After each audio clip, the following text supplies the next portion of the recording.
In our earlier video, we did a detailed analysis on the heckling of Murkomen in Baringo. Murkomen was in Baringo for a tournament where he was forced to cut short his speech as the heckling grew loud and louder. And the crowd did not only heckle him, but also told him Ruto must go. And that confirmed that William Ruto has become very unpopular in Baringo County. And not only in Baringo, the other time we saw William Ruto in Bomet, where Chirchir was also heckled in front of him. I want us to have a look at a post shared out by Alfred Keter through his X account. The post is going to inform the basis of our analysis right now. Alfred Keter. Revolution is loading. Rift Valley is ready. Wakenya mpo. And then Alfred Keter has shared out a video as shared by Kipruto Lagat. For those who had not watched the video, have a look at that video. Yes. Let me start by saying this. What goes around comes around. William Ruto successfully organized a revolution against Uhuru Kenyatta, and that revolution started at the doorsteps of Uhuru Kenyatta in Gatundu South constituency. And at that time, we did assume that maybe at the right time, the mountain was going to vote along with Uhuru Kenyatta. That's what we used to assume as the revolution was building on the mountain. If you look at the Kalenjin Rift Valley, all signs and indications are showing there is a revolution brewing. And some Kenyans are still assuming and doubting. And in their thinking, they are of an opinion that, oh, those are just passing clouds. I know that's what a majority of Kenyans are thinking.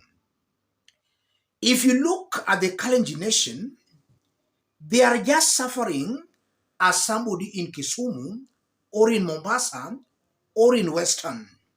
They are feeling the pangs of the high cost of living. And for William Ruto, the mountain and the Kalenjin Rift Valley will punish William Ruto seriously. And I'm saying that because they had very high hopes of a William Ruto's presidency. Very high hopes. In fact, they thought that by William Ruto becoming the president, they were going to be co-presidents with William Ruto. And as things are right now, the mountain and the Kalenjin Rift Valley are more disappointed than any other part of the country.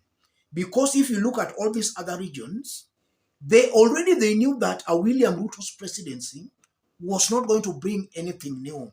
In fact, if you look at William Ruto's track record, even before he became the president, across the country, Kenyans had already knew that William Ruto becoming the president was a disaster for Kenya. The Kalenjin Rift Valley and the mountain, they never knew that. Now that William Ruto is the president, these two regions are now waking up to the reality that Ruto is actually a disaster. And such rebellions should not be taken lightly. It starts small and then it gains momentum. And looking at what is happening, this thing is going to gain momentum because looking at the future, the situation is only but going to worsen. The Kenyan shillings is on a free fall. William Ruto there is borrowing seriously. Already has borrowed 4 trillion Kenya shillings. This money is earning interest. And with the free fall, the Kenyan shilling is actually going through. Kenyans are going to be forced to dig deeper into their pockets to actually service those loans William Ruto is borrowing. So life is going to be more difficult. Look at William Ruto. He keeps on giving new promises each passing day. These promises, he is not actually fulfilling them.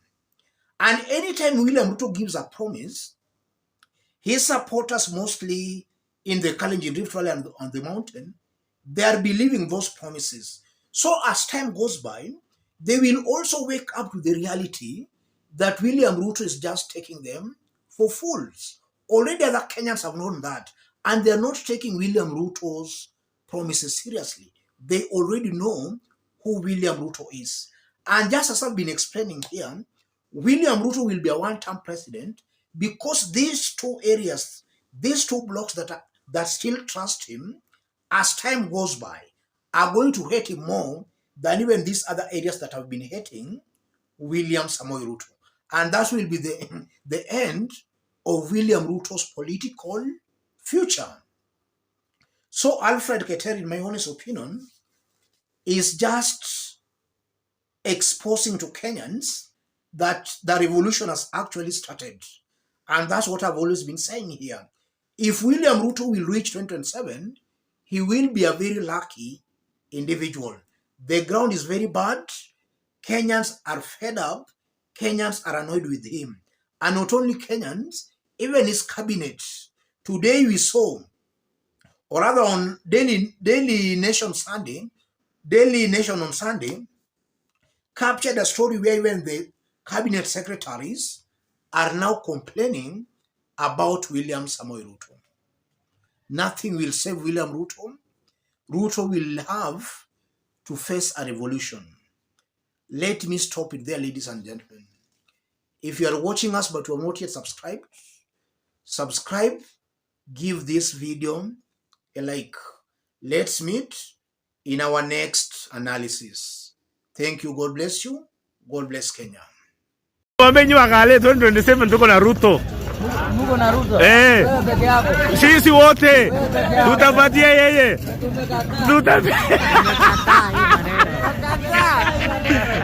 Tunasema ndio mabana. 2027 tunaipea Ruto kura. Ndio ama hapana? Ndio mabana. Hapana.